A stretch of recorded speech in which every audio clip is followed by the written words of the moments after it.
नमस्कार, आप देख रहे हैं आज तक। मैं हूं आपके साथ रोहित सरदाना। शाम के 5 बज रहे हैं और वक्त हो गया दिन की सबसे बड़ी बहस का, यानी कि दंगल का। मध्य प्रदेश के कांग्रेस नेता कमलनाथ की तस्वीरों के साथ पूर्व प्रधानमंत्री स्वर्गीय राजीव गांधी की जयंती के मौके पर आज अखबारों में छपा एक विज्ञापन सुर्खियों में। इस तस्वीर में कमलनाथ है, राजीव गांधी है और राम नाम है। विज्ञापन में राम नाम के साथ राजीव गांधी का राम राज्य का सपना है और राम मंदिर बनवाने के लिए राजीव गांधी ने नींव रखी, यह दावा भी है। कहा गया है कि उस समय यूपी के मुख्यमंत्री वीर बहादुर सिंह को मनाकर राजीव गांधी ने अयोध्या के राम मंदिर के ताले खुलवाए और दूरदर्शन पर रामायण सीरियल का प्रसारण भी करवाया। दिलचस्प है कि कांग्रेस के ही नेता बार बार कह रहे हैं कोरोना काल में नौकरियां जा रही हैं, अर्थव्यवस्था डूब रही है, कोरोना के केस लगातार बढ़ रहे हैं, चीन बॉर्डर पर आंख दिखा रहा है, बाढ़ और बारिश की वजह से चारों तरफ हाहाकार मचा है। लेकिन फिर भी कांग्रेस के विज्ञापनों में अब राम है। क्या राम के सहारे बिगड़े राजनीतिक काम बनाने की रणनीति अब कांग्रेस ने पकड़ी है, या फिर कांग्रेस को भी लगने लगा है कि जो राम का नहीं वो किसी काम का नहीं? आज का दंगल इसी पर होगा।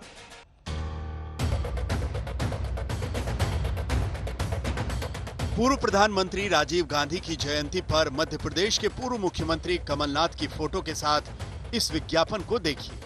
विज्ञापन में लिखा है, राजीव ने राम राज्य की कल्पना की थी और अयोध्या में राम मंदिर निर्माण की नींव रखी थी। विज्ञापन में दावा किया गया कि राजीव के प्रयासों से 1985 में दूरदर्शन पर रामायण का प्रसारण शुरू हुआ था। 1986 में राम जन्मभूमि के ताले खुलवाए, राम भक्तों को भगवान राम के दर्शन का मौका दिया। नवंबर 1986 में राम मंदिर के शिलान्यास की अनुमति दी और तत्कालीन गृह मंत्री बूटा सिंह को शिलान्यास में भेजा। चेन्नई में अपनी आखिरी प्रेस कॉन्फ्रेंस में राजीव ने कहा था कि राम मंदिर अयोध्या में ही बनेगा। अब इस विज्ञापन के बाद बीजेपी का तंज है कि कांग्रेस की राम भक्ति नकली है, तो वहीं कांग्रेस का दावा है कि बीजेपी के लिए राम तो बस सियासी है। यही तो एक अचंबा है कि विज्ञापन दे के बताना पड़ रहा है कि राम हमारे हैं। राम तुम्हारे हैं तो शक कैसा, और नहीं है तो हक कैसा? विज्ञापन क्यों देना पड़ रहा है? हमने तो कभी विज्ञापन नहीं दिया। राम हमारे आराध्य हैं, रोम रोम में राम रमे हैं, और इसलिए इसके लिए विज्ञापन देना ही शक पैदा करता है। भारतीय जनता पार्टी की कोई भी आपत्ति उनके घृणा के स्वरूप को बताती है। राम राज्य की परिकल्पना राजीव जी ने की थी, महात्मा गांधी ने की थी, और उस भावना के अनुसार राम राज्य आने वाले भावी पीढ़ी को मिले, उसका मूल उद्देश्य ऐसा है।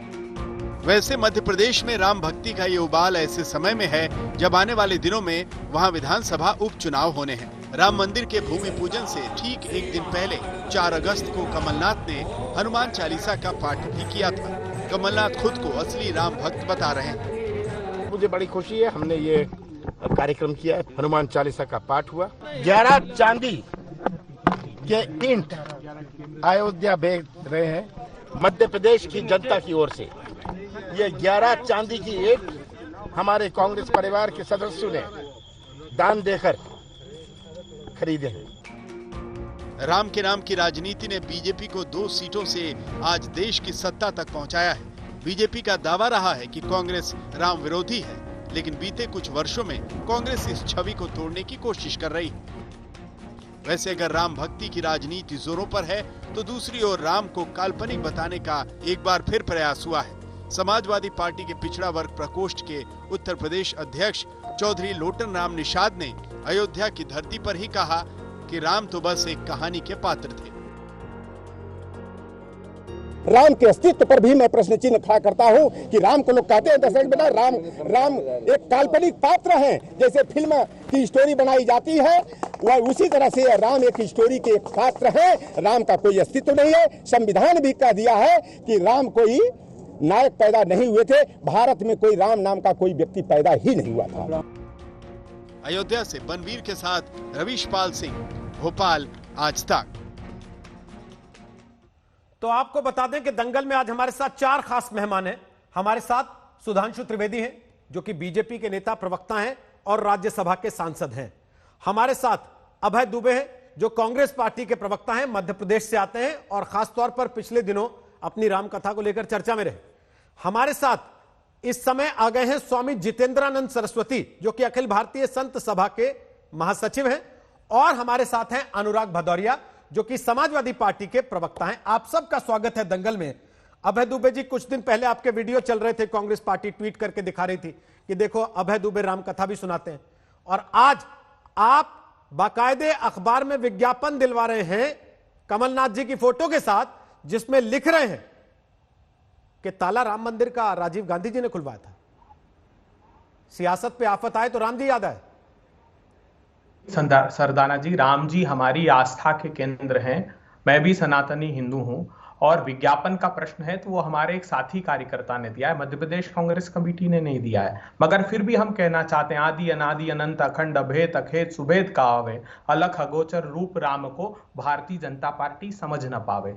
भारतीय जनता पार्टी ने तो जो राम सदाचार संयम सद्भाव के प्रतीक है, उसे द्वंद्व द्वेष और दंभ का प्रतीक बनाकर रख दिया और सिर्फ सत्ता की सीढ़ी समझा। हमने कभी नहीं समझा। हाँ, राजीव गांधी जी ने जरूर कहा था कि हम राम राज्य की अवधारणा को चरितार्थ करने निकले हैं, लेकिन हमारा राम राज्य क्या है रोहित सरदाना जी? हमारा राम राज्य है वैमनस्य सही रहित समाज की परिकल्पना को साकार करना। सुख और समृद्धि हर जगह राम राज्य में हो। राम राज्य में विपन्नता नहीं थी। राम राज्य में लोग भाइयों को भाई से लड़ाकर सत्ता अर्जित नहीं करते थे। राम राज्य में बेरोजगारी बेतहाशा नहीं थी। राम राज्य में मजदूर दर दर की ठोकरें खाने को बाध्य नहीं थे। राम तो शबरी के झूठे खाकर दलितों के प्रति समर्पण का भाव नाम है। केवट को भवसागर पार कराना राम का नाम है। भारतीय जनता पार्टी अपने छोटे राजनीतिक उद्देश्यों के लिए ये काम करती है। जहां तक ताला खुलवाने का प्रश्न है, तो ये साफ है कि 25 जनवरी 1986 को उमेश पांडे ने एक दरख्वास्त दी थी अदालत में, एनके पांडे जी की डिस्ट्रिक्ट जज की अदालत में। उन्होंने समन किया डिस्ट्रिक्ट कलेक्टर और एसपी को। उन दोनों ने कहा कि लॉ एंड ऑर्डर की कोई सिचुएशन खड़ी नहीं होगी, हमको ये ताले खोल देने चाहिए। ताले कब थे? 1857 में। आप याद कीजिए, 1857 में पहली बार जब हनुमानगढ़ी का दंगा हुआ था, उसके बाद बर्तानिया के सरकार के समय वहां पर वो ग्रिल्स इतना लगाई पीछे गई जाने थी। की जरूरत नहीं है। आप तो केवल राजीव जी से बता दीजिए कि आपका जो दावा है आज के विज्ञापन में, जिस विज्ञापन को भी आप ओन करने को तैयार नहीं है, ये कह रहे हैं कि पार्टी ने नहीं छपवाया, किसी ने अपनी मर्जी से छपवा दिया होगा। उसके बाद ये बता दीजिए कि राजीव जी ने कहा था ताला खोल दो या नहीं कहा था? रोहित सरदाना जी, अलौकिक सत्ता का निर्णय क्या कोई मनुष्य कर सकता है? विष्णु के विज्ञापन में लिखा है, कहिए तो मैं पढ़ के सुना दूं कि वीर बहादुर सिंह को राजीव गांधी ने मनाया कि ताला खोलो। ये विज्ञापन में लिखा है, मैं नहीं कह रहा हूं। मैंने कांग्रेस पार्टी ने पहले दिन से कहा कि जो भी अदालत का निर्णय होगा वो हम शिरोधार्य करेंगे। आज भी हम कायम हैं, लेकिन इस अलौकिक सत्ता का निर्णय स्वयं भगवान करते और वे नहीं चाहते थे कि भारतीय जनता पार्टी ये निर्णय ले। सर, राजीव जी ने कहा ताला खोलो या नहीं कहा, जिसका दावा विज्ञापन में है? ये तो या आप ये मानते हैं कि आपकी पार्टी के किसी नेता ने झूठा विज्ञापन छाप दिया? नहीं, प्रश्न झूठे विज्ञापन का नहीं है, आस्था का है। भगवान राम तो आश्रय का प्रतीक है। सर, यहां तो मैं तथ्य पे पूछ रहा हूं। आस्था आपकी नहीं मान्य है, आपकी आस्था को मेरी तरफ से प्रणाम है, लेकिन मेरा सवाल है, क्या राजीव जी ने कहा था ताला खोल दो या नहीं? क्या उनके आदेश से ताला खुला था या नहीं? देखिए, ये तो सर्वविदित है कि न्यायालय का, इनके पांडे जी की न्यायालय का निर्णय था। उन्होंने तत्कालीन एसपी और कलेक्टर को बुलाया कि यहां पर और पूजा अर्चना हो रही थी, ऐसा नहीं है। मैं बताऊं, उस 31 दिसंबर 1949 से जानबूझ के अनजान बन रहे हैं कि मैं जो पूछ रहा हूं उससे अलग ही आपको अपनी बात कहनी है। सर, आप पूरी कहानी बता रहे हैं, मैं जो पूछ रहा हूं बस ये बता दीजिए, क्या राजीव जी ने कहा था ताला खोल दो या नहीं कहा था? देखिए, राजीव जी ने रामराज्य को लाने की बात कही थी, लेकिन राजीव गांधी सर, राम जी का ताला खोलने की बात कही थी कि नहीं? कांग्रेस पार्टी नहीं, कैसे? जब न्यायालय ने निर्णय दिया तो राजीव जी ये कैसे व्यक्त कर सकते हैं, आप मुझे बताइए। जब मैं साफ कह रहा हूं कि ये फैजाबाद के डिस्ट्रिक्ट जज का निर्णय था, इनके पांडे जी का, तो क्या मैं ये मानूं, आप कह रहे हैं कि राजीव जी ताला खोलने के पक्ष में नहीं थे, लेकिन फैजाबाद के डिस्ट्रिक्ट मजिस्ट्रेट ने खुलवा दिया था, आप ये कह रहे हैं? देखिए, न्यायिक प्रक्रिया थी। राजीव गांधी जी स्पष्ट कर चुके थे कि वो रामराज्य की अवधारणा में आस्था रखते हैं, लेकिन राम जी के मंदिर का ताला खोलने के पक्ष में थे या नहीं थे? नहीं, देखिए ये बात तो यहां आज मैं कहूं, जबकि वो न्यायिक प्रक्रिया का हिस्सा है, तो ये सर्वथा अनुचित होगा। ये उसी प्रकार है, देखिए 1 मिनट रोहित सरदाना जी, एक क्षण दीजिए मुझे, बस बोल लीजिए, एक क्षण दीजिए। ये उसी प्रकार है जब 90 के दशक में लालकृष्ण आडवाणी जी से पूछा कि आप रथ यात्रा लेकर निकल रहे हैं, प्रकरण तो न्यायालय में लंबित है, उन्होंने कहा कोई न्यायालय मेरी आस्था का फैसला नहीं दे सकती। जब सरकार बन गई 1998 में, तो उनसे कहा कि अब सरकार आ गई, मंदिर दे दीजिए, उन्होंने कहा गठबंधन की मजबूरियां, पूर्ण बहुमत दीजिए। सुनिए, और आज भी उस अलौकिक सत्ता ने इनको अवसर नहीं दिया, वो सर्वोच्च अदालत ने फैसला दिया, और हमने साफ कहा, मैं नहीं कह रहा कि आप ये बोलिए कि नरेंद्र मोदी ने मंदिर बनवाया, आप बोलिए सुप्रीम कोर्ट ने बनवाया, मुझे कोई आपत्ति नहीं, लेकिन मैं जो बार बार पूछ रहा हूं, 5 बार पूछ चुका हूं, आप जैसे स्पष्टवादी प्रवक्ता भी नहीं बता रहे हैं क्या राजीव जी ने ताला खुलवाया था या नहीं। और मैं क्यों पूछ रहा हूं सर, मैं उसका आधार बता देता हूं क्यों पूछ रहा हूं। आप ही की पार्टी के नेता ने विज्ञापन छपाया, आपने स्वीकार किया। आपकी पार्टी ने आधिकारिक तौर पर विज्ञापन नहीं दिया, लेकिन आपने उसका विरोध नहीं किया, ये भी आप ये मान लेंगे। इस विज्ञापन में लिखा है, इस विज्ञापन में लिखा है, मैं पढ़ के सुनाता हूं। 1986 में उत्तर प्रदेश के तत्कालीन मुख्यमंत्री वीर बहादुर सिंह को मनाकर राम जन्मभूमि स्थल के ताले खुलवाए, राम भक्तों को भगवान श्री राम के दर्शन का अवसर दिया। इसमें कहीं नहीं लिखा कि अदालत ने खुलवाया था और राजीव गांधी का उससे कोई लेना देना नहीं था। बहुत अच्छा प्रश्न किया आपने। देखिए उनका आशय क्या है कहने का, उनका आशय है, जब वो कह रहे हैं कि राज्य सरकार ने की मंशा थी, इसलिए कह रहे हैं कि राज्य सरकार ने जब तक एनओसी नहीं दी कि वहां पर लॉ एंड ऑर्डर की सिचुएशन अराइज नहीं होगी, तब तक वो ताला खुल नहीं सकता सर, था। फिर झूठ, न्यायालय वो आदेश पारित नहीं कर सकती थी। फिर झूठ, अब सुनिए ना, फिर से झूठ। नहीं, मैं आपको दूसरा उदाहरण देता हूं। अब मैं आपको दूसरा उदाहरण देता हूं सर। वजाहत हबीबुल्ला नाम से आप जानते होंगे, या परिचय दूं आपको कि ये कौन थे या कौन हैं? जी, राजीव जी के समय पीएमओ में थे, मैं जानता हूं। इनकी किताब आने वाली है, इस किताब का अंश है, आपको पढ़ के सुना सकता हूं पूरा का पूरा, आप कहें तो। अन्यथा उसका जो तात्पर्य है, उसका जो भावार्थ है, वो ये कहता है कि राजीव गांधी को जानकारी ही नहीं थी ताला खुलने के बारे में। वो कहते हैं कि मैंने उनसे खुद पूछा था, टेल ऑल, अपने संस्मरण my years with Rajiv Gandhi triumph and tragedy में उन्होंने लिखा है कि जब मैंने पीएम से पूछा क्या वो ताला खोलने से जुड़े इन फैसलों में शामिल थे, तो उनका जवाब बड़ा त्वरित और सीधा था। किसी सरकार का यह काम नहीं होता कि वो पूजा स्थलों के कामकाज तय करने जैसे मामले में दखल दे। मुझे इस घटनाक्रम का तब तक नहीं पता था जब तक आदेश पास होने और उस पर अमल हो जाने के बाद तक मुझे बताया नहीं गया था। यानी कि ताला खोलने तक उनको कोई जानकारी नहीं थी, उन्होंने स्वीकार किया है। और आप विज्ञापन में लिखवाते हैं कि राजीव गांधी ने वीर बहादुर सिंह को मनाकर ताला खुलवाया ताकि लोग दर्शन कर सकें।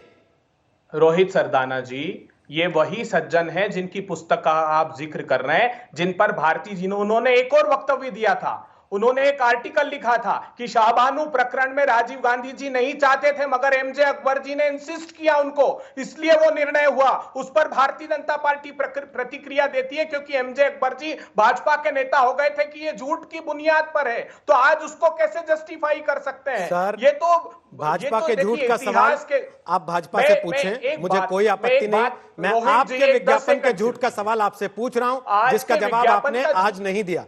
झूठ और मुझे निराशा हुई क्योंकि आप सबसे साफ गोई से बोलने वाले लोगों में से हैं। 10 सेकंड दीजिए। देखिए, उन्होंने विज्ञापन इस आधार पर, इस बुनियाद पर दिया है कि अगर राज्य की सरकार अपना अभिमत नहीं देती कि लॉ एंड ऑर्डर की सिचुएशन अगर वो कह देते कि खड़ी होगी, राज्य तो की सरकार ने दिया ना सर। इसमें लिखा है राजीव गांधी ने वीर बहादुर सिंह को मनाया कि खुलवाओ। देखिए ये देखिए, एक हमारे कार्यकर्ता की भावना की कद्र कीजिए। उन्होंने किस बुनियाद पर, मतलब किस सच्चाई के आधार पर भावनाओं में बहकर झूठ लिख दिया विज्ञापन में। ये झूठ और सच का सवाल तो उन्हीं से पूछा जाना चाहिए, मगर तथ्यों के आधार पर आप पूछिएगा सर, आपके कार्यकर्ता हैं, आपके कार्यकर्ता हैं, आपको पूछना चाहिए कि उनकी भावना इसलिए होगी क्योंकि वहां पर राज्य सरकार ने अभिमत दिया और वहां पूजा हो रही। कमलनाथ जी की फोटो लगाकर छपा है, तो कमलनाथ जी के पार्टी के एक बड़े नेता होने के नाते मध्य प्रदेश के, मुझे लगता है आप भी अधिकृत होंगे पूछने को, और कमलनाथ जी भी अधिकृत होंगे, वो भी पूछें कि उनकी तस्वीर के साथ ये क्यों लिखा गया। अब मैं जरा कमलनाथ जी ने स्वयं ने कहा। ठीक सर, अब मैं सुधांशु जी के पास आ रहा हूं। कमलनाथ जी ने जो कहा, मेरे साथ बैठ के कहा था, हमने उसका एक अंश भी दिखाया। हमें कोई आपत्ति नहीं, वो हनुमान चालीसा का पाठ करवाएं, वो चांदी की ईंटें भेजें, लेकिन क्या विज्ञापन में और अब तक बार बार सुधांशु त्रिवेदी ये झूठ कहा जाता रहा कि राजीव गांधी ने ताले खुलवाए? क्योंकि वजाहत हबीबुल्ला अपनी किताब में लिखते हैं राजीव गांधी को इल्म तक नहीं था कि वहां ताले खुल रहे हैं, और उन्होंने कहा कि यह सरकार का काम नहीं होता कि वो कामकाज में दखल दे पूजा पाठ के। क्या अभय दुबे जी अभी अपने ही एक वक्तव्य में कितनी सुंदर द्वंद्वात्मक बात है।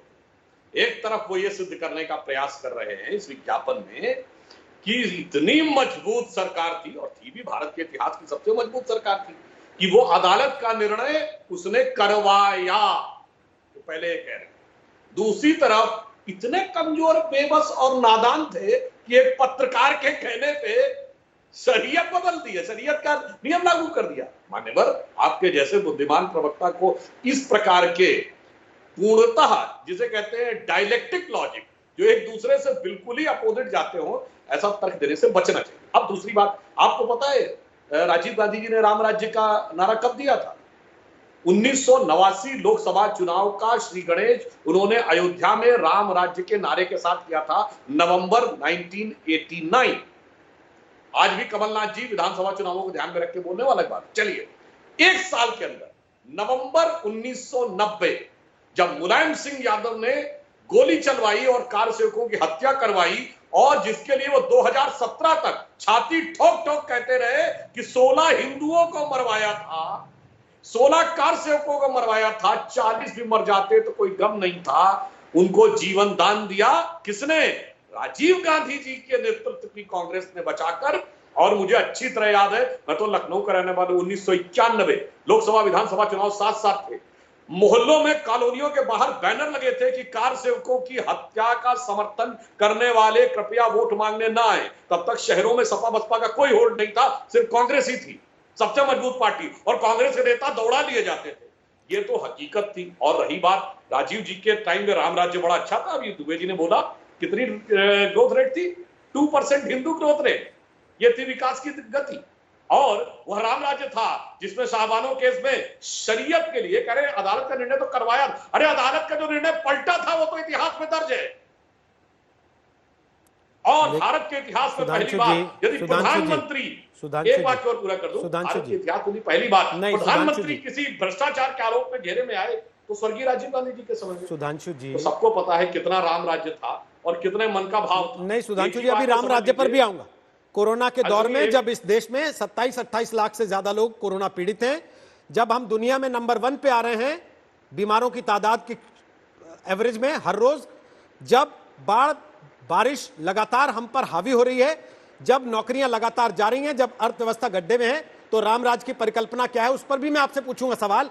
लेकिन उसके पहले मेरा सवाल सुधांशु जी ये है कि अगर आप ये चाहते हैं कि राम मंदिर बनाने के लिए नरेंद्र मोदी का नाम लिखा जाए, तो ताला खोलने के लिए, शिलान्यास पूजन के लिए वो भी तो अपना नाम लिखाना चाहेंगे। उस पर आपको आपत्ति क्यों होती है? क्यों बार बार गला पकड़ लेते हैं इनका? अच्छा, मैं आपको बताता हूं। आपको शिलान्यास आप लोगों ने देखा होगा, दुबे जी भी बुद्धिमान व्यक्ति है, देखा होगा पुरोहित ने क्या बोला था कि संपूर्ण राष्ट्र के प्रतीक के रूप में प्रधानमंत्री नरेंद्र मोदी जी, मुझे पूरा संस्कृत में वाक्य नहीं ध्यान, संपूर्ण राष्ट्र प्रतीकों पुरुषा, इस प्रकार से बोला था। कोई सुनता नहीं, समझता नहीं, सब भाषण देने लगते हैं। वो भारतीय राष्ट्र का प्रतिनिधित्व कर रहे थे।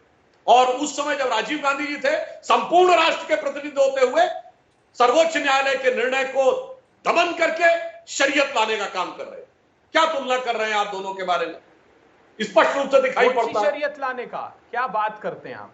सर, शाहबानो केस में क्या था कि 80 रुपया मुआवजा नहीं देना है क्योंकि शरीयत के खिलाफ था। मुस्लिम पर्सनल लॉ शरीयत से चलेगा, शरीयत की वजह से लागू किया गया था। बोलिए हाँ या ना? ठीक सर। अनुराग भदौरिया हंस रहे हैं। अनुराग भदौरिया, आप हंस तो रहे हैं? नहीं, ये तो मजा ले रहे थे। नहीं, मैं इस पर जाऊंगा नहीं कि मुलायम सिंह यादव ने क्या कहा या किन बयानों के लिए आपकी पार्टी की फजीहत हुई। आज का आपकी पार्टी के पिछड़ा प्रकोष्ठ के नेता हैं लोटन राम निषाद, उनका बयान हमने सुना अभी। वो कह रहे हैं कौन है राम? मैं तो मानता नहीं राम में, हम तो नहीं मानते, हमें तो नहीं है जानकारी कि इस देश में राम नाम का कोई व्यक्ति हुआ भी इतिहास में। तो अगर तो आप उन पर हंस रहे हैं तब तो समझ में आता है। अगर मैं बोलूं, मुझे पूरा विश्वास है कि सुधांशु जी हमारे बीच में नहीं बोलेंगे। सुधांशु जी इतना एग्रेसिव होके बोल रहे थे, ऐसे लग रहा उनका बीपी बहुत हाई है। वो होना भी चाहिए। उन्होंने बड़े गर्व से बोला मैं उत्तर प्रदेश लखनऊ का हूँ। तो मैं आपसे यही पूछना चाहता हूँ, अगर उत्तर प्रदेश लखनऊ से आप गर्व महसूस करते हैं तो आप बता दीजिए कि उत्तर प्रदेश में लगातार जो महिलाओं पे अत्याचार बढ़ा, इसके बारे में एक शब्द बोल देते आप। अभी मैं आऊंगा, जिस बात जो अभी रोहित जी ने पूछा उस पर भी आऊंगा। लेकिन सुधांशु जी, आप महिलाओं के ऊपर में एक शब्द बोल देते तो मुझे गर्व से महसूस होता आप लखनऊ के।